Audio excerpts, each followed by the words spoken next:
Ang kwentong ito ay nangyari sa isang maliit na bayan sa Amerika. Isang araw noon nung summer noong 1906, si Dr. William C. Clark at yung asawa niyang si Harriet ay nagdadrive at nag-iikot-ikot sila sa isa sa mga liblib na lugar sa Connecticut. Nakatira talaga silang dalawa sa New York, naghahanap lang sila ng ilang lugar dito na pwede nilang mapagtayuan ng pangalawa nilang bahay. Dahil nga nagsasawa na siguro sila sa buhay nila sa New York na laging maraming tao at palaging maingay, gusto naman nila magkaroon ng pangalawang bahay sa isang liblib na lugar para naman kahit papaano kapag gusto nila mag-relax at gusto nila matahimik ay pwede nilang puntahan. Hanggang sa nakapunta na nga sila sa Litchfield, Connecticut at nakita nila sa gilid ng isang bundok dito ay parang kumikinang-kinang yung isang parte nito. Dahil yung parte na to ng bundok ay may mga uri ng bato na kapag nasinaga ng araw, para silang mga kumikislap. At nung nakarating sila dito at nakita nilang masyado na makakapal yung puno, ay pinarada nila yung sasakyan nila at nagsimula silang maglakad at pumasok sa mga punuan dito. Agad-agad ay nagsimulang dumilim yung paligid nila. Dahil sa sobrang lago ng mga puno dito, ay natatakpan ng mga to yung mga sinag ng araw. Meron lang mga parte dito na nasisinaga na tumatagos yung sikat ng araw at ito yung lalong nagpaganda sa lugar na to. Dito ay narinig kaagad nila yung iba't ibang uri ng tunog ng mga ibon, iba't ibang uri ng mga halaman at mga bulaklak. Nakakita rin sila dito ng mga bukal ng tubig na mismong nagmumula sa bundok at meron din dito mga puno ng mansanas at iba't ibang uri ng hayop sa ilalim ng mga puno na yun na kumakain ng bunga. At makalipas lang ilang oras ay lumabas din sila dito at nung oras na yun ay alam din nila sa mga sarili nila na magtatayo sila ng pangalawa nilang bahay sa loob ng gubat na yun. Kaya naman pagbalik pa lang nila sa bahay nila sa New York ay nagsimula na kaagad sila mag-asikaso ng mga papel para bilhin yung mahigit sa 400 hectares ng parte ng gubat na yon sa Connecticut na tinatawag ng mga nakatira sa Litchfield na dark entry.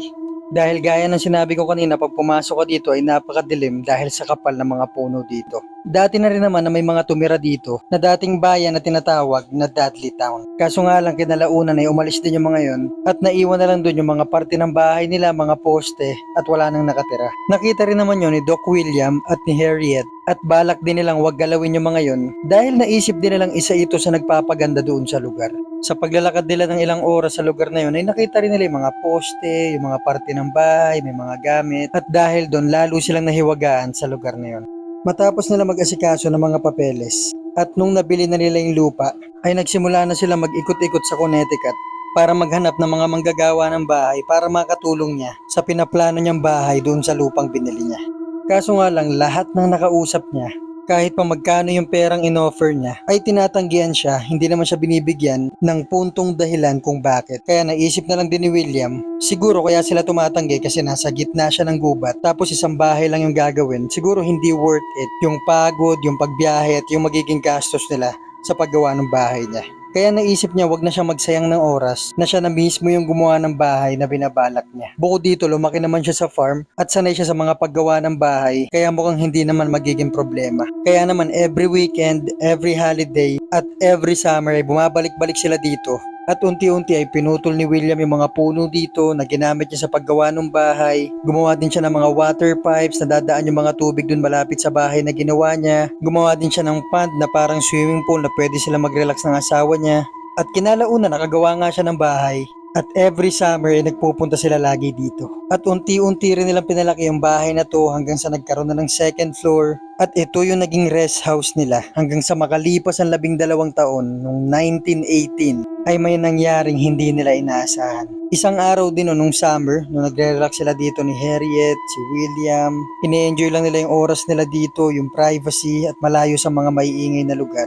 At dahil doktor nga si William, ay nagkaroon siya ng emergency call sa trabaho na kailangan niyang bumalik sa New York dahil dito. Pero dahil ayaw bumiyahe ni Harriet papunta ng New York, ay mas pinili niya magpaiwan. Kahit medyo yamot siya dito na maiwan siya dito mag-isa sa gitna ng gubat, ay hindi maaaring tumanggi si William sa tawag na yon. Siguro dahil kailangan nga siya sa trabaho niya, ay umalis din siya nung araw na yon, hinatid siya ni Harriet sa train station at nagsimula na nga mag-drive si Harriet pabalik sa bahay nila. Naging sandali lang naman yung mga oras ni William sa New York.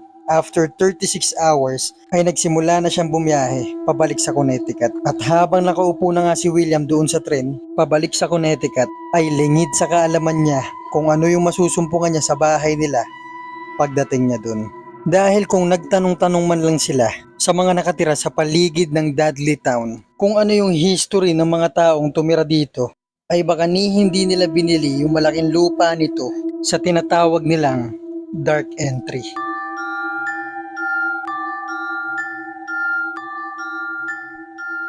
Dahil ang parte na to sa Connecticut ay ang tinatawag nilang isinumpang bayan. At ayun din yung dahilan kung bakit siya tinatanggihan ng mga manggagawa dito sa kabila ng malaking perang ino-offer niya para tulungan siyang gumawa ng bahay. Dahil going back nung mga taong late 1730, nung may nagsimulang tumira sa parte na to ng Connecticut. Nung umpisa ay ilang tao lang yung nakatira dito. Pero makalipas lang ilang buwan at ilang taon ay nagsimulang dumami na yung mga nakatira ditong umabot sa halos 30 families. At yung gubat na to ng parte ng Connecticut ay ginawa nilang farmland para masustain nila yung araw-araw nilang pamumuhay. Pero bago matapos yung taon ng 1700s, nung papasok na ng 1800s, ay doon na nagsimula yung mga nakakatakot na kwento dito. Nagsimula ito sa Carter family na lumipat sa Dudley Town noong 1759. Makalipas ang ilang taon nilang paninirahan dito, ay yung 6 na miyembro ng pamilya nila ay magkakasunod na namatay sa sakit. Dahil sa sobrang lungkot ng Carter family, ay nag-impake kaagad sila at lumipat sa New York. At parang dito ay sunundan sila ng malas o ang tinatawag nilang sumpa ng mga tumira sa Dudley Town. Dahil halos pagkalipat pa lamang nila sa New York ay pinasok sila ng mga Native Americans at minasaker silang lahat. Bukod lamang dun sa 3 bata ng pamilya na yon na nabuhay doon sa massacre, kaso nga lang kinidlap sila at dinala kung saan at hindi na ulit narinig mula noon. At noong 1792, isa rin sa mga residente sa Dudley Town ang namatay na ang pangalan ay Hollister. Dito hindi alam yung kinamatay niya, kung tinulak ba siya sa bubong niya o aksidenteng nalaglag lang siya. Pero ang alam naman natin na matay si Hollister sa bahay ng isang residente rin sa Dudley Town na ang pangalan ay Tanner. At si Tanner naman, kasunod lang ng pagkamatay ni Hollister, ay nagsimulang magkwento na may nakikita daw siyang kung ano na pagala-gala sa paligid ng Dudley Town. Palagi niya itong kinikwento kahit kanino, kahit saan, kahit anong sitwasyon. Kapag may kausap siya ay bigla niya na lang babanggitin na may nakita daw siyang parang tao sa kagubatan sa gilid ng Dudley Town. Madalas niya daw itong makita sa gabi, tuwing sisilip siya sa bintana, tuwing lalabas siya sa pinto, at tuwing mangangahoy siya sa lugar na tinatawag ngayong Dark Entry. At araw-araw niya itong binabanggit sa mga kapitbahay niya pero walang nakikinig sa kanya. Hanggang sa nabaliw siya at kinailangan siyang alagaan ng mga anak niya hanggang nung namatay siya. At yung katabi namang bahay ni Tanner na ang pangalan ay Abel, habang yung mga panahon na nababaliw si Tanner, ay nagsimula ng magkwento na may nakikita daw siyang weird creature na sa gabi ay pinapanood niya nagpapalakad-lakad sa punuan sa paligid ng Dudley Town. At habang yung mga panahon na patuloy niyang kinikwento sa mga kapitbahay niya na totoo yung nakikita niya, ay nagsimula na rin siyang mabaliw, na kinailangan na rin siyang alagaan ng mga kamag-anak niya hanggang sa mamatay siya. At nung mga taong early 1800s, ang sikat na Revolutionary War hero na si General Harmon Swift na tumira din noon sa Dudley Town at nagsimulang mabaliw nung namatay yung asawa niya sa Dudley Town matapos itong tamaan ng kidlat. At noon namang 1813 ay may hindi malamang sakit na kumalat sa bayan na to na pinatay ang halos kalahati sa bilang ng populasyon nila. At matapos lumagpas sa kanila yung sakit na to, ay sunod-sunod na may mga namamatay sa kanila sa hindi maipaliwanag na kadahilanan at yung iba naman dito ay mga nagpapakamatay. At yung mga panahon na rin na to, yung parami na ng parami yung mga nagkikwento na may mga nakikita nga daw silang weird creature at mga matatangkad na parang aninong tao na sa gabi ay nakikita nilang pagapang-gapang sa mga punuan sa paligid ng Dudley Town. Na yung iba, yung pagkakakwento pa ay may nakikita daw silang matangkad na nakatayo sa mga punuan dito at magsisimula itong dahang-dahang tumungo at magsisimula ding tumakbo gamit ang kamay at paa. Kaya ang tawag nila dito ay weird creature dahil hindi nga nila masabi kung tao ba yun.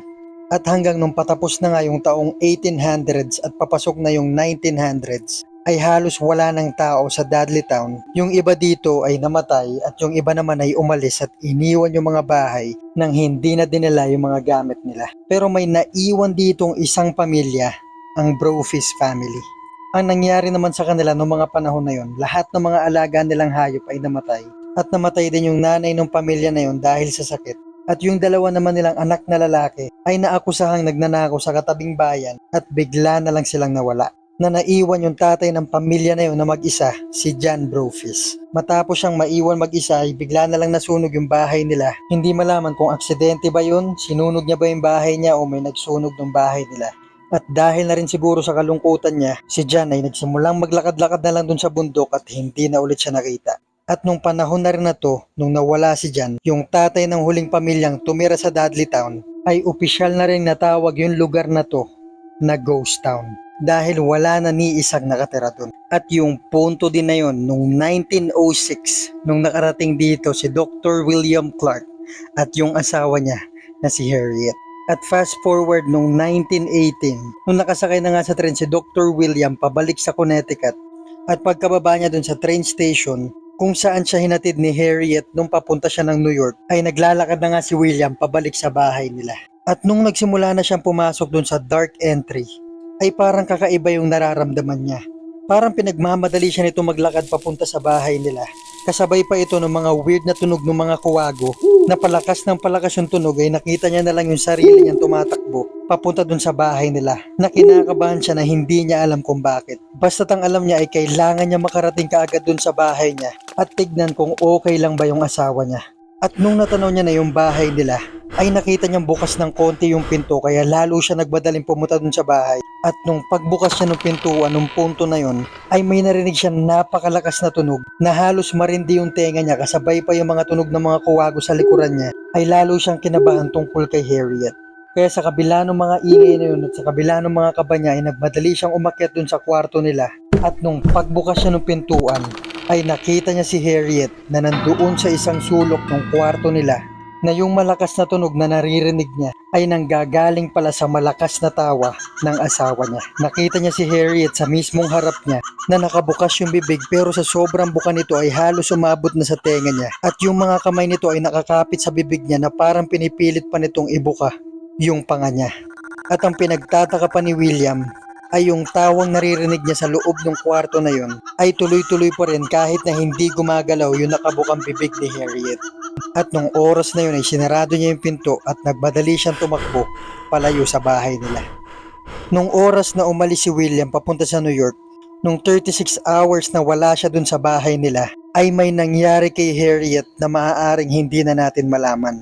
Pero ang alam lang natin matapos ito, nung dinala yung asawa ni William sa mental hospital, ay paulit-ulit niyang kinikwentong may nakita daw siya na weird creature na gumagapang sa harap ng bahay nila. At sasabihin pa nitong sumilip daw ito sa pintuan, sabay tumatawa si Harriet ng napakalakas. At ngayon ay illegal na ang pagpasok sa loob ng Dudley Town dahil nga private property na to. O ang sinasabi naman ng iba para iwasang pumasok dito yung mga tao at maiwasan na rin maulit yung mga nangyari daang taon mula ngayon. Pero may mga tao pa rin nagpupunta dito, mga nagbi-video sila, mga nagpi-picture at sinasabing mga may nakuhaan sila dito mga creature, mga anino na hindi mo makikita gamit lang ang mga mata. At noong 1970, yung panahong sikat na sikat si Ed at Lorraine Warren, ang mag-asawang paranormal expert, ay nagkaroon sila ng special visit dito sa Dudley Town. At sila na rin ang nagsabi na ang Dudley Town o ang Dark Entry Forest ay pinamumugaran ng mga demonyo. At yan na nga ang kwento ng Dudley Town. Ang sinasabi nilang may sumpang lugar sa Connecticut. Thank you guys for watching. Kung mahilig kayo sa mga ganitong kwento, don't forget to subscribe at i-click ang notification bell para ma-notify kayo pag may bago akong upload. Ngayon ay sinisikap ko makapag-upload ng 3 to 5 videos every week. Sana ay huwag kayong magsawang manood ng mga storya na to. Shoutout nga pala sa mga viewers natin na to.